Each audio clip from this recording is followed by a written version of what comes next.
Sulit pa talaga kung mas mababa ang down payment? May mga kasa kasi na mababa nga ang down payment pero mapapansin mo agad na may mali. Katulad ng hindi naka-change oil, hindi working ang radio or button sa loob ng unit, hindi nakarehistro, nabaha, may problema sa papel, walang spare tire at kulang-kulang ang mga tools. Tapos, maaari mo pa makita ang unit na kukunin mo nakabilad sa arawan at damuhan. Tapos, nauulanan lang. Tapos, mapapagastos ka din gawa ng hindi well-maintained ang sasakyan kasi maaaring nakuha mo siya sa mababang down payment pero lahat ng ayusin at papalitan gastos mo din, so parang hindi din naging sulit ang murang down payment na in-applyan mo. Samantalang sa amin naman, oras na dumating ang unit, nagka-quality inspection agad kami, tapos mag full service maintenance agad kami sa unit like PMS, brake cleaning, mag full check scanning din kami para dun pa lang makikita na agad yung mga need iayos sa sasakyan, saka magiging well-maintained agad ang unit. At yun na nga, after lahat ng proseso na yan, i-prepare din namin ang unit for 3-step detailing para ready to display at para pag sinilip ng client talagang magugustuhan ang unit. So ayun, release pala ito ni Sir Kevin, 2025 Toyota Vios XLE 1.3 liters gas automatic. Nang dumating agad ang client, inikutan agad nila ang unit, sinilip ang labas at loob ng sasakyan. Lahat sinilip nila, pinakita namin lahat sa kanila, lalo na yung mga part na need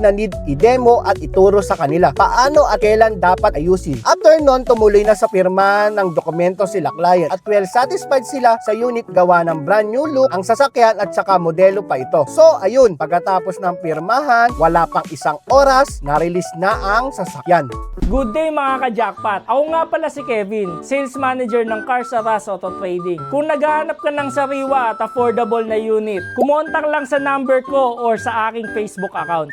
And don't forget to like, share, subscribe sa aming mga channel para lagi kayong updated sa mga units and promos namin.